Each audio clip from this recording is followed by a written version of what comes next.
the place tonight. Breaking news as we speak, including Lara Logan's powerful rebuke of the media, a risk that may cost her a future. And also the lawyers for Nicholas Sandmann. Lynn Wood, yesterday filing a $250 million lawsuit against the Washington Post. He joins us tonight with an exclusive interview. But we begin tonight with this breaking news. Empire actor Jussie Smollett has been charged with felony disorderly conduct for allegedly filing a false police report. Now, this is a Class 4 felony, punishable by up to 3 years in prison. It's a major decision now by the prosecutors, and it comes as newly uncovered surveillance video. Look at this. Shows the two brothers that have allegedly testified before the grand jury today, paid by Smollett to stage the assault.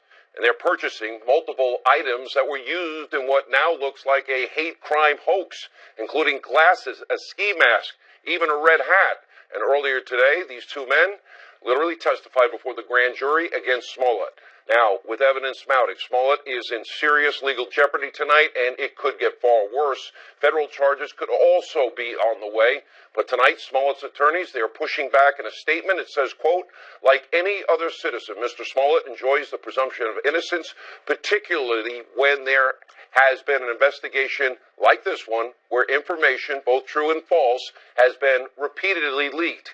Given these circumstances, we intend to conduct a thorough investigation and to mount an aggressive defense, which, by the way, we believe in due process and the presumption of innocence here on this show. But earlier today, the attorney for the two brothers that you just saw in that surveillance tape had this message for the embattled actor. Take a look. Jussie Smollett says they're lying. What do you say to that? I think Jussie Smollett should come clear because the truth will set him free. Wow, powerful statement. We're going to take you live to the ground in Chicago. A full report coming up in just minutes and a lot more coming up. Sadly, what we see with Smollett is absolutely nothing new in terms of the media buying a hoax, hook, line, sinker. They go all the way in. Now, our top story tonight, Hannity watched into this abusively biased, hateful mob media in America. Remember, not so long ago, countless so-called journalists, pundits from all these other outlets threw caution to the wind in order to support Jussie Smollett and his very flawed story. I was warned early on, be careful. We didn't talk about it for a long time, waiting for the facts to come in. Now, despite the glaring red flags, they desperately wanted these wild claims and his narrative to be true. According to the mainstream media, all Trump supporters are racist, sexist, homophobic, xenophobic, Islamophobic. We're all monsters that want dirty air, water, and to kill grandma and kids. With their coverage of Smollett, it's only a tiny tip of the iceberg in what is a media mob coordinated character assassination that takes place so often. They are wrong so often that fake news is abundance in this country. Remember the outrageous, despicable treatment in the media of now Supreme Court Justice Kavanaugh? What about the Duke lacrosse case? What about the UVA rape case? What about Ferguson, Missouri? What about Baltimore? What about the Covington high school kids? Well, now famed attorney, somebody I've known a long time, Lynn Wood, has filed a massive $250 million lawsuit against the Washington Post on behalf of Nicholas Sandmann, a brutally devastating 38-page lawsuit. You can see it on Hannity.com. Lynn will be here in just a few minutes. Now, his newest client, a 16-year-old, 115-pound Covington High School student who was absolutely vilified by this media mob after he was videotaped standing, saying nothing, smiling, and trying not to react to all that was going on around him. As you can see, a 64-year-old Native American activist drumming right in his face and screaming rather loudly in his face, despite showing incredible, amazing, great restraint and staying calm and doing absolutely nothing wrong. Nicholas Sandmann was repeatedly smeared, slandered, his character assassinated, over and over again and again on a national stage. They falsely reported that Nicholas Sandmann approached the Native American activist. It was the other way around. They falsely reported that Nicholas Sandmann was a racist and disrespectful and mean-spirited and even physical. All of that's not true. They did all of this based on what was only a short, inconclusive, 15-second clip, which showed absolutely nothing. But from print media, Hollywood actors and actresses, Democrats, cable news, major networks, non-stop, absolute, complete pile-on. Fake news, character assassination against a 16-year-old kid that it turns out did nothing wrong, except maybe wear a MAGA hat. Watch this. Some students harassing an older Native American man, a Vietnam vet, in the midst of a special ceremony. But Native American advocates say the video speaks for itself. He got caught doing something that was incredibly racist and disrespectful. It sounds like the main one who was standing right in the face of the Native American leader is already regretting some of those actions. There were a lot of people who said that, build the wall, said that was shouted. These actions of our students are inconsistent with the teachings of our church. And they're all jeering and they're dancing. He's got this smug look on his face. And that's not like everyone that sees that smug look wants to punch that kid. That young man there does not look like someone who is appreciative and considerate of this culture and this chant going on. I blame that kid. What a little smirk face. And while the media mob was besmirching the character of this young Covington High School student, they essentially ignored the group of Black Hebrew Israelites. We have it on tape. They could have found it in 5 minutes, that were shouting at the kids vile, racist, homophobic comments at Sandman and his classmates. Nicholas Sandman never responded under the most difficult circumstances. The only thing he responded was to encourage his fellow classmate not to respond. Watch and listen. This is the religion of America. Let's make America great again. A bunch of child molesters. That's right. Just like your damn Donald Trump. Look at all these dusty crackers with that racist garbage on. Look at these dirty crackers. Wow. All the media had to do was a little bit of work. Ask a few questions. They had easy access to this tape. But the media mob, they chose to rush to judgment, deny due process, guilt by accusation, and vilify and destroy the reputation of a 16-year-old kid and others. After all, he was wearing a red "Let's Make America Great Again" hat and attending, he's pro-life, a March for Life rally, which according to so many in the media, that's a vile, bigoted act. Watch this.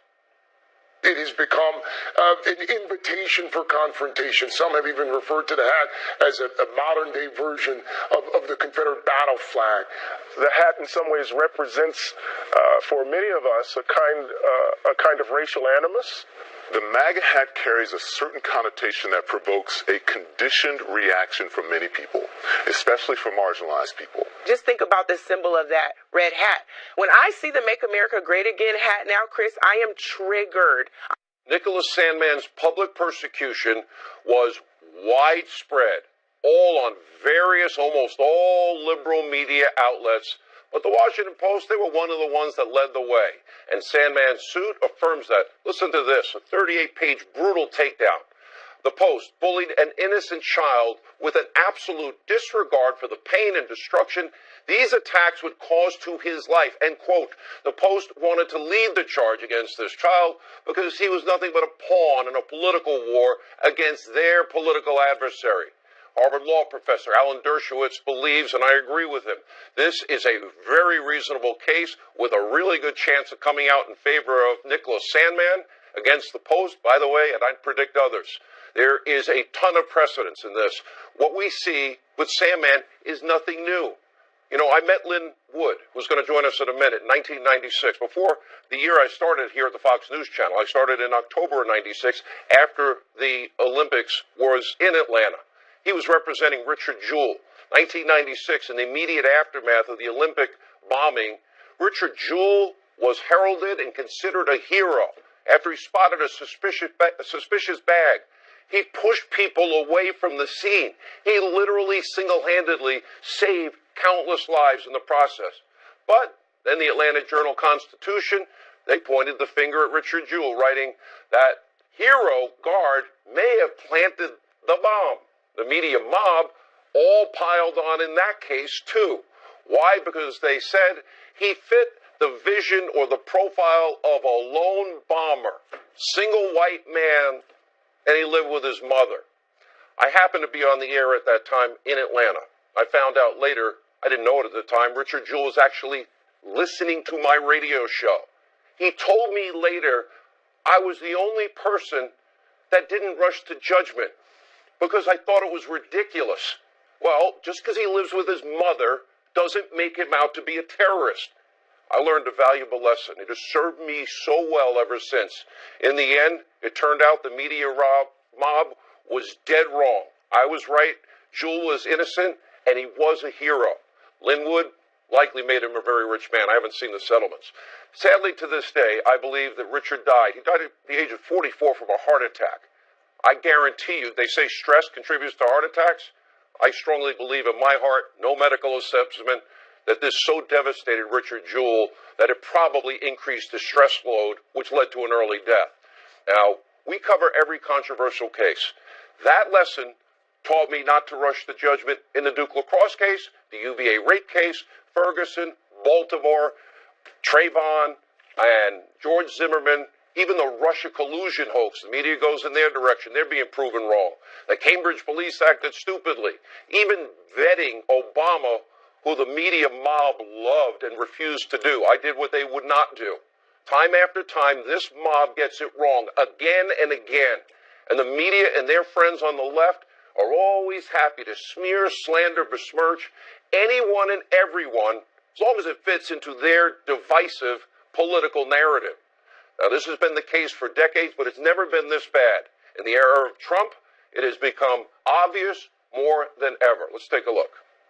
Is this president trying to impersonate Hugo Chavez, Recep Tayyip Erdogan, Vladimir Putin? He's not of sound mind.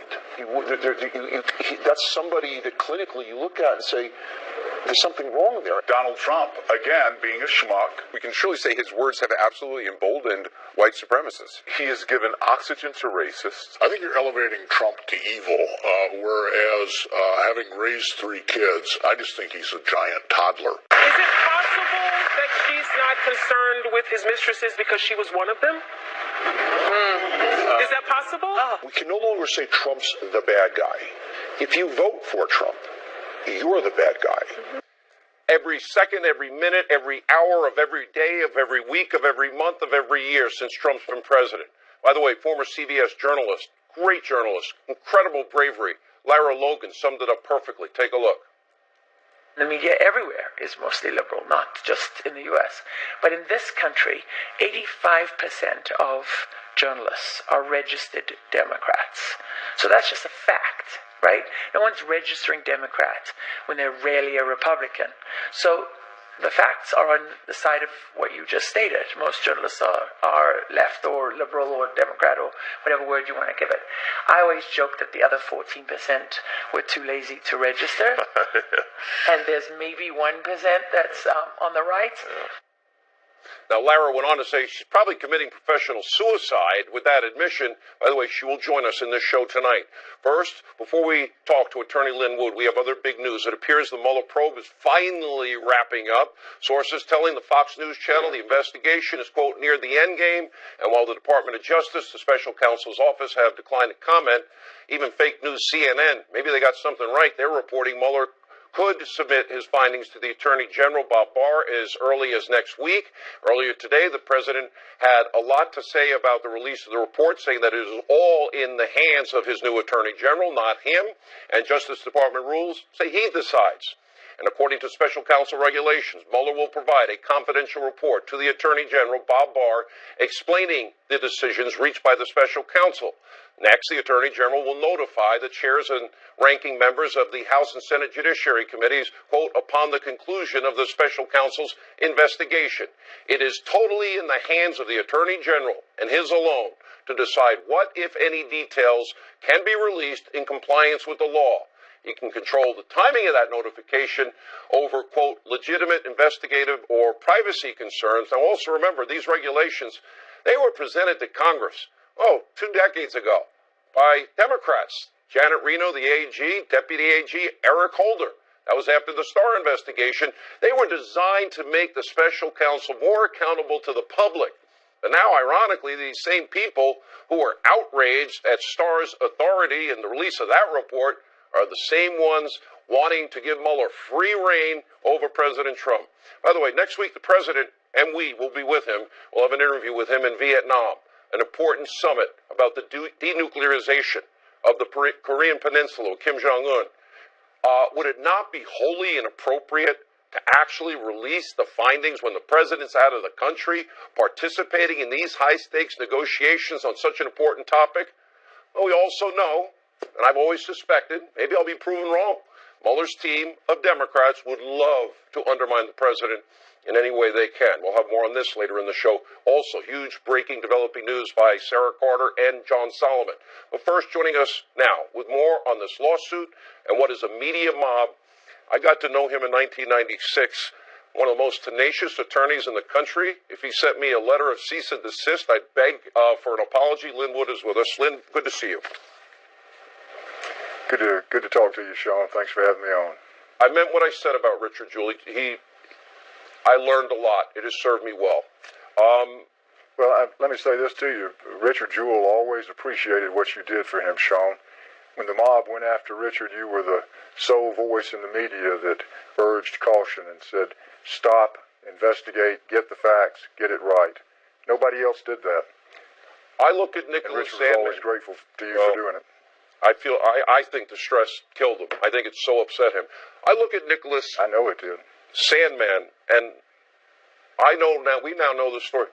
This kid, you couldn't teach somebody to act more perfectly than he did under the circumstances, and it would have taken all of 7 seconds to get the truth out. Your reaction? Well, let me tell you what the Washington Post did to Nicholas and other members of the mainstream media. You have the era of social media now, Twitter, Facebook. Thank goodness that didn't exist back in 1996 when Richard Jewell was under attack. So this video goes viral, the mob attacks, and you would expect that the mainstream media would be responsible enough to pause, recognize they're dealing with a student, investigate, and make sure that they have the facts accurate, that the story that they tell is accurate. But they didn't pause when it came to Nicholas because they wanted to rush out and they wanted to jump into the mob, give the mob a megaphone so that they could attack this boy because he was white, he was Catholic, and he was wearing a Make America Great Again cap. If Nicholas had not purchased that souvenir cap that day at the mall, if he was not wearing it, none of us would know who Nicholas Sandman is. He would still be living his life privately, going to school without worrying about how his school and his classmates and the world feel about him. Here's a 16-year-old kid, Sean. It's tough being 16.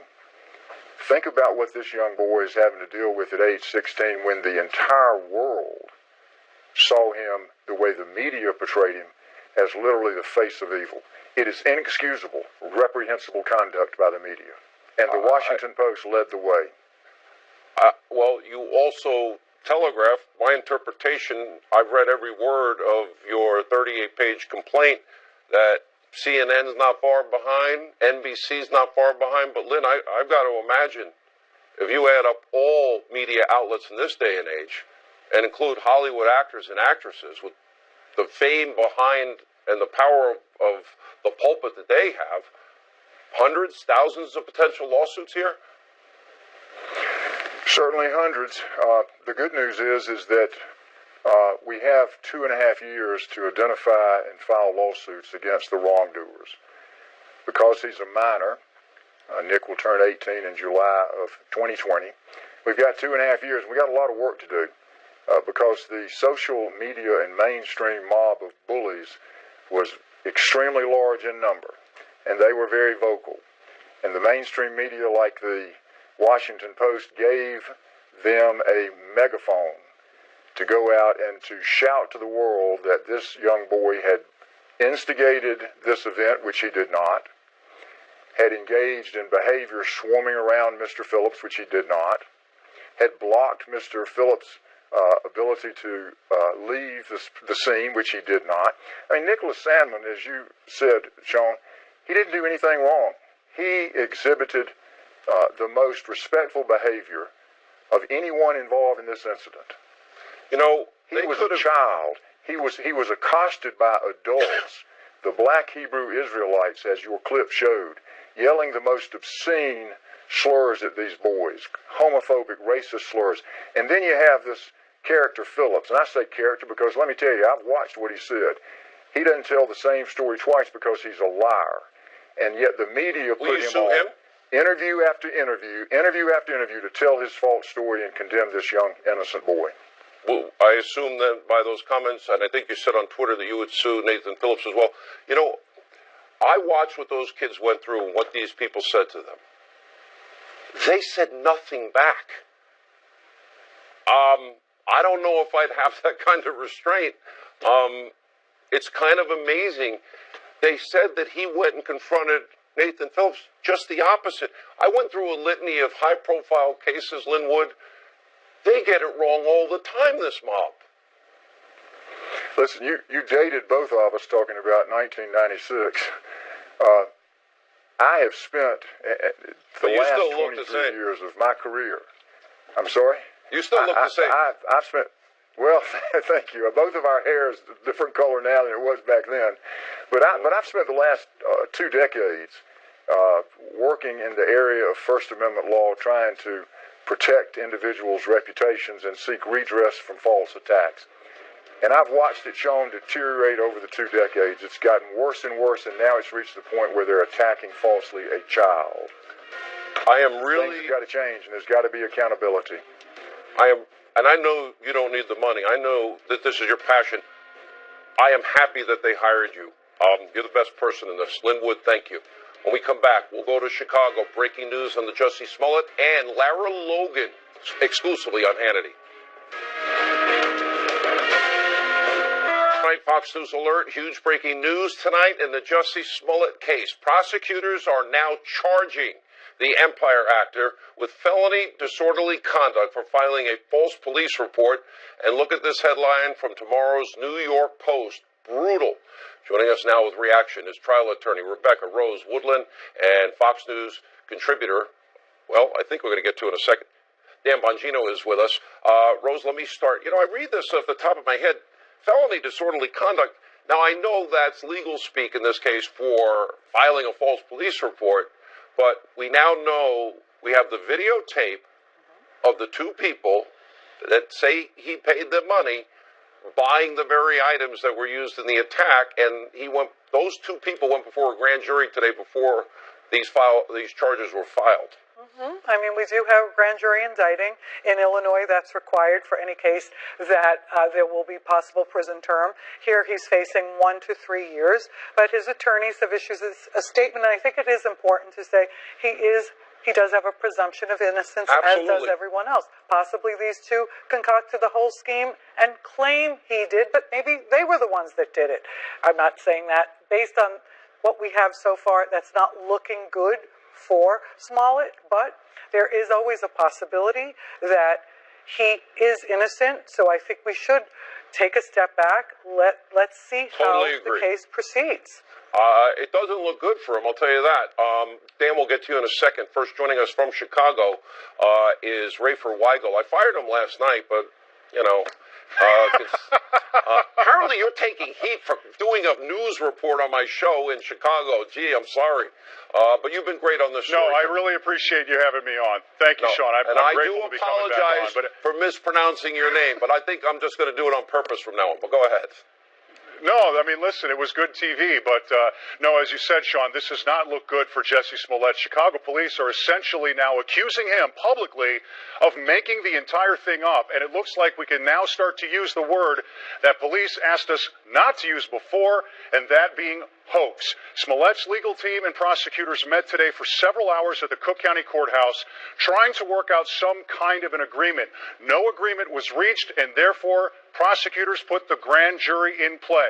The 2 brothers, Abel and Ola Osendero, testified before that grand jury, their attorney telling me no plea deal was reached. They were not granted immunity. Abel and Ola Osendero testified before that grand jury, their attorney telling me no plea deal was reached. They were not granted immunity because they did nothing wrong.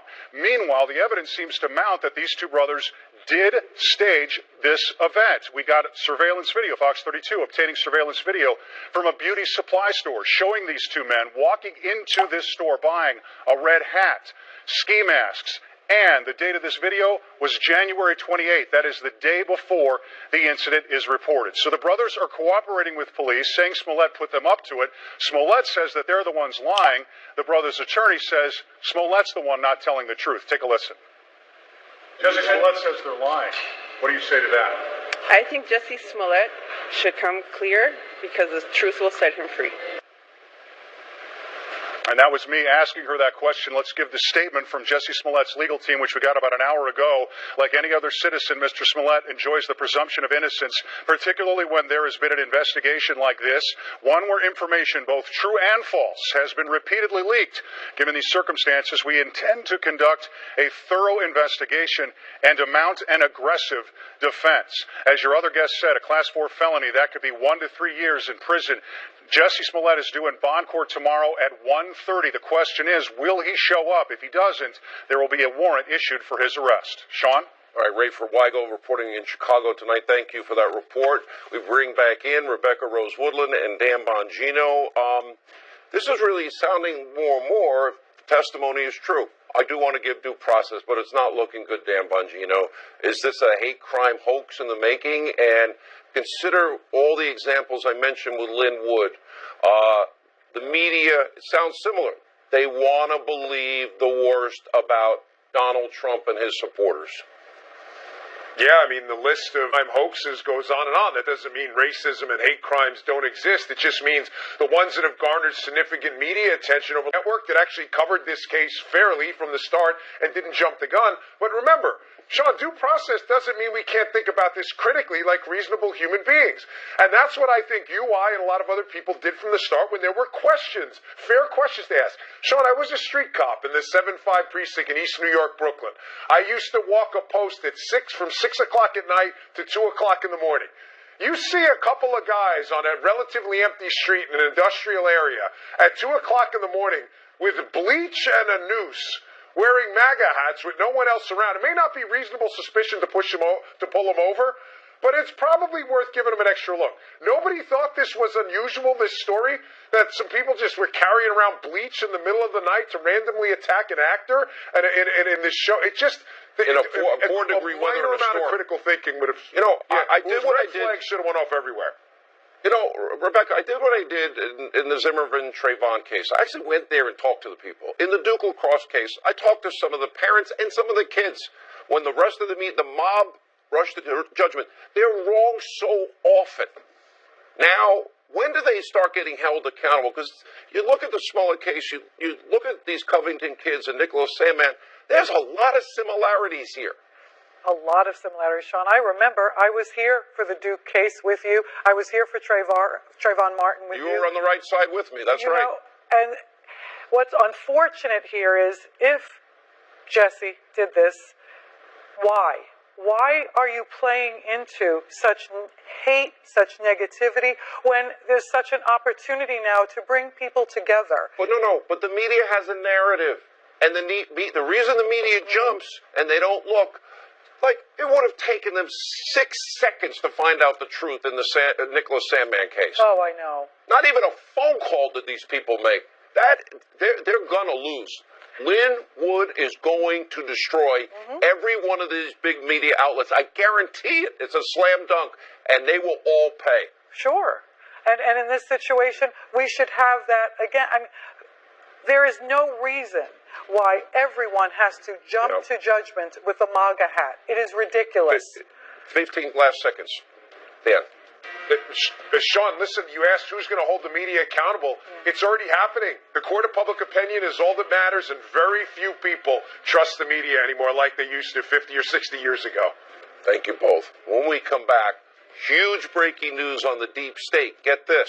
Turns out the FBI's top lawyer wanted to charge Hillary Clinton. Sarah Carter, John Sullivan have the latest. And also later tonight, former CBS reporter Lara Logan risking her career exposing media bias. That's straight ahead.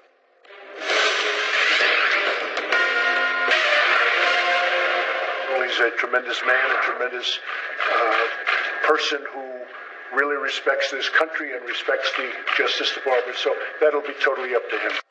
Yeah, and by the way, Democrats, Janet Reno, Eric Holder, they were pushing that. President Trump earlier today making it clear that it is up to the Attorney General, William Barr, on whatever release or no release of Mueller's findings. Tonight we do have major developments, Hannity watch on the deep state, unelected bureaucrats caught trying to undermine President Trump. First, to prevent him from getting elected, and then to undermine his election and undo the will of the American people and their blind loyalty to James Comey. All right, with our reports tonight, Sarah Carter and John Sullivan reporting. Former top FBI lawyer James Baker believed the Clintons' use of a private server was in fact enough to secure an indictment and charge her for violations under the Espionage Act. And I'll add, deleting subpoenaed emails is another thing. Baker suspiciously changes his mind after discussions with Comey. Of course, a Clinton lover and other senior officials. Remember, it was disgraced FBI official Andrew McCabe ramped up his efforts to undermine the president after Comey was fired in May of 2017. Oh, and don't forget, well, maybe we'll tape the president. Maybe we'll invoke the 25th Amendment. Here now, the Hill's John Solomon with his report also about a possible third dirty dossier. Yep, Bruce Orr's wife, Nellie. Yeah, she produced it. John Solomon from The Hill and Fox News contributor, Sarah Carter, investigative reporter. Sarah, let's start with the FBI issue first. And both you and John report this, that Baker originally believed what we all know is a fact. Hillary Clinton committed a felony that was the violation of the Espionage Act, and I believe obstruction of justice after, and they rigged the investigation. Yeah, Sean, what's so fascinating about Baker's testimony is that he's going through this back and forth with John Ratcliffe out of Texas, who's questioning him about this. And he specifically states that he absolutely believed from the beginning, when he went through this binder, he was basically given a binder with the classified emails, with documents. He was appalled. He didn't see any other way around it but to charge Hillary Clinton. And he continued to battle, according to his own testimony, with people in his office, along with Comey as well. He had these arguments going back and forth until the very end. And it wasn't until the very end that he changed his mind. But more importantly, when Ratcliffe questions him again, and he says, do you still believe it is appalling what happened, the mishandling of these classified documents, which Baker himself describes as highly classified documents, he said yes. He basically said yes. Even to this day, he believes it was appalling. I think the question is, why at the very end did he because jump the answer and is change? they wrote an exoneration in May. That's right. Strzok, who said Clinton should win $100 million to zero, he conducted the interview. The fix was in. She got away with stuff no other American citizen could ever get away with. And then the dossier, the Russian lies, ironically, never investigated, lying to the FISA court, then using it to sabotage and unseat a duly elected president. John Solomon, you report on this as well as the third dossier written by, produced by Nellie Orr, Bruce's wife. Yeah, I'm really struck today, Sean, early in the show you talked about how much the story shifted on Covington, how much it shifted on the attack in Chicago. Think about how much these two stories on Hillary Clinton and Donald Trump have shifted from what the media originally reported, what we now know today.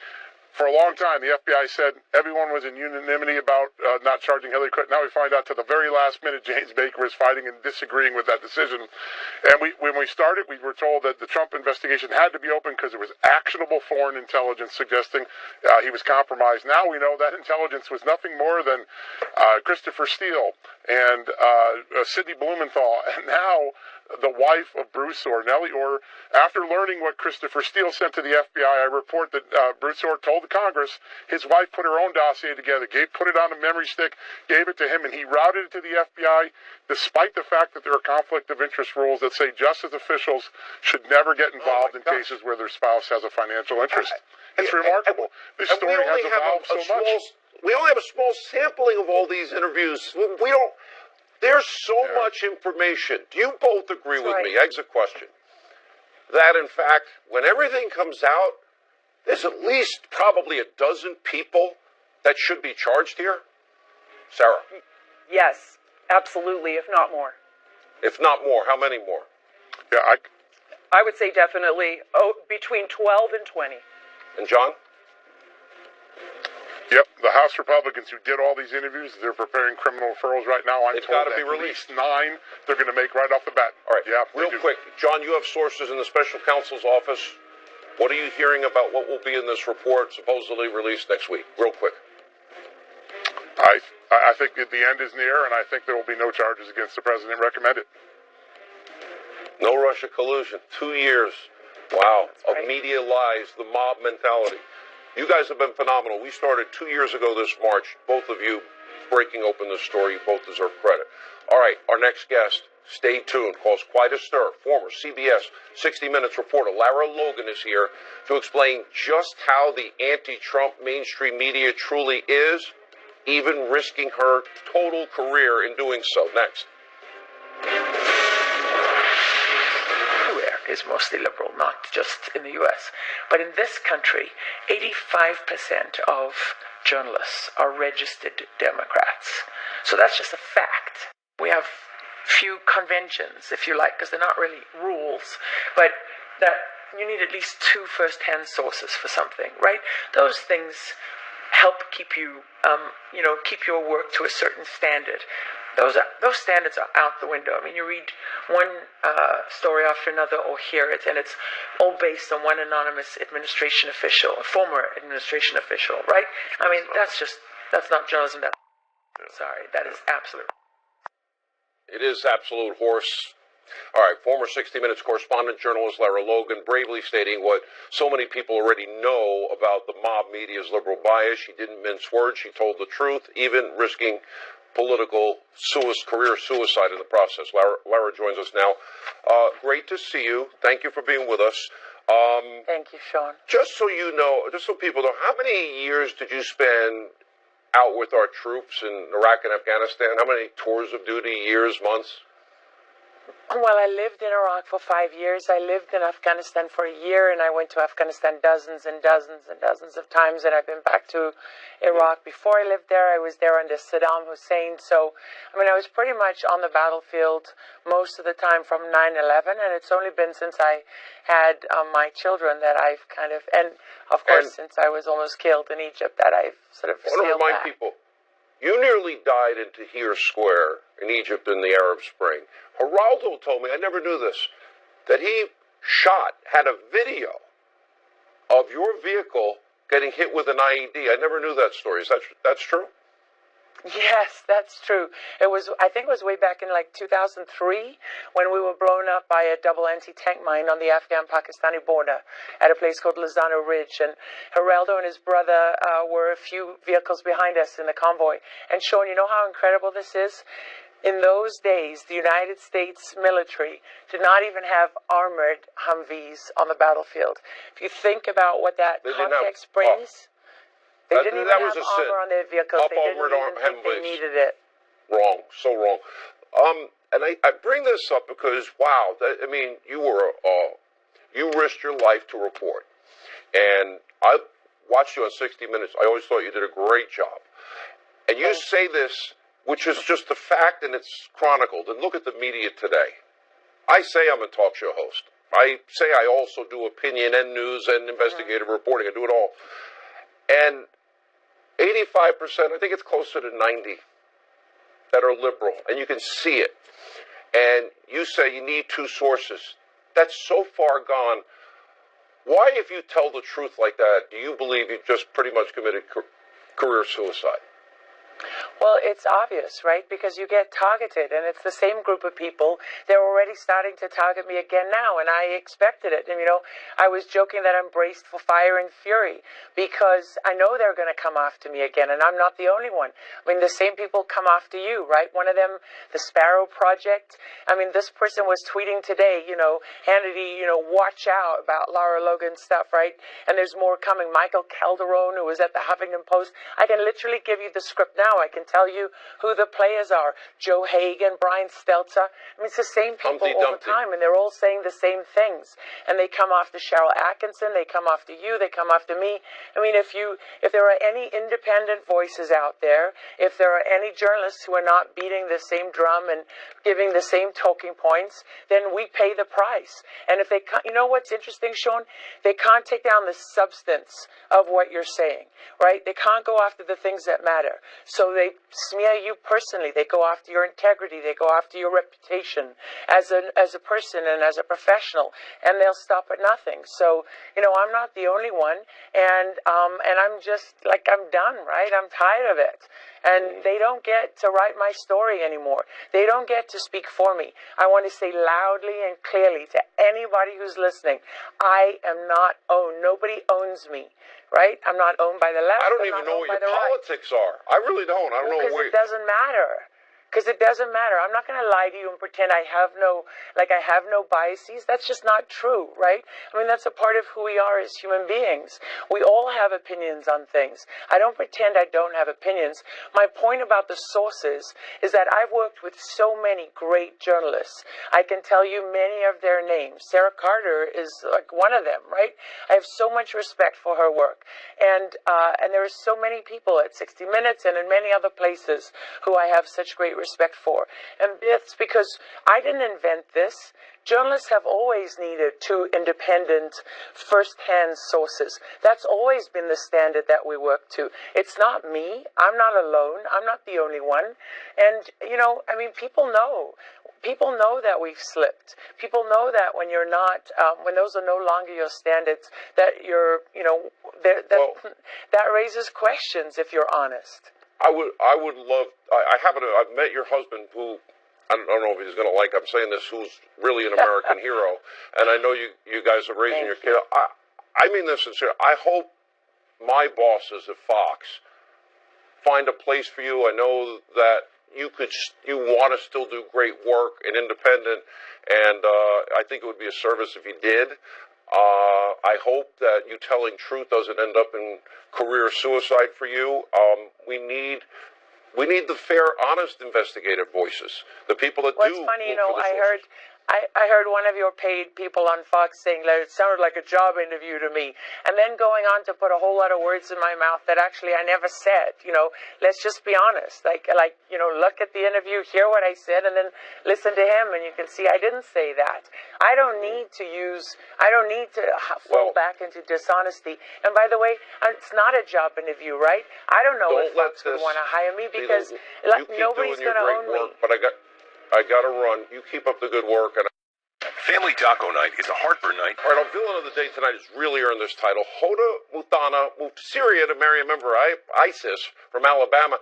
Now she wants to come back to the U.S. She's not even a U.S. citizen. The president responded to her request on Twitter. I have instructed Secretary of State Mike Pompeo. He fully agrees. She's not coming back. All right, we are not the hate mob Trump media. And let not your heart be troubled. There's Laura Ingraham. I didn't have time for the mail again. I'm so bad at Showtime management. I miss the Hannity